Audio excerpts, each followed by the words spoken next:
Assalamualaikum. Hai, bagaimana kabar hari ini? Semoga sehat selalu ya. Sebelum belajar, jangan lupa berdoa. Sebelum ke pelajaran, perkenalkan nama aku Sri Rezeki Agustina, Prodi PGSD kelas C. Langsung saja, di sini saya akan menjelaskan pengertian, tujuan, ciri-ciri, dan jenis dari teks deskripsi. Sebelum kita masuk ke materi, kita perlu tahu jenis-jenis paragraf. Jenis paragraf terbagi menjadi 5. Yang pertama yaitu deskripsi, yang kedua eksposisi, yang ketiga persuasi, yang keempat argumentasi, dan yang terakhir narasi. Nah, kira-kira ada yang tahu nggak ya apa itu teks deskripsi?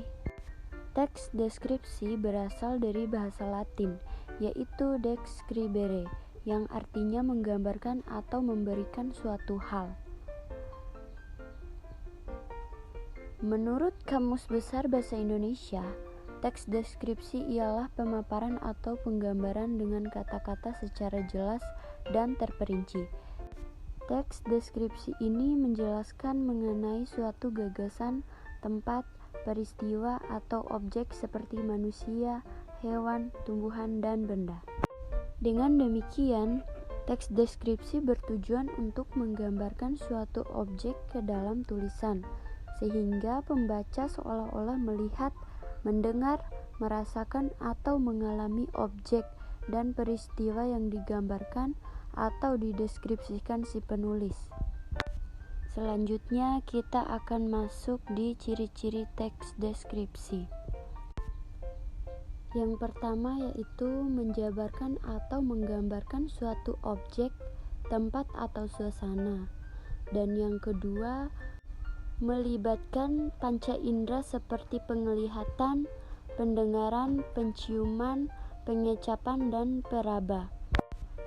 Dan yang ketiga, pembaca seolah-olah melihat atau merasakan langsung apa yang sedang dibahas di dalam teks. Yang keempat, memaparkan ciri-ciri fisik atau sifat dari objek seperti warnanya, bentuknya, ukuran, atau kepribadian. Dan yang terakhir, lebih banyak menggunakan kata sifat. Lanjut ke materi selanjutnya, yaitu jenis-jenis teks deskripsi. Apa saja sih jenis-jenis teks deskripsi ini? Jenis yang pertama yaitu objektif, yang kedua subjektif, dan yang ketiga spasial. Sesuai dengan kata objektif ini, teks deskripsi objektif merupakan teks yang berisi gambaran sesuatu secara objektif atau apa adanya.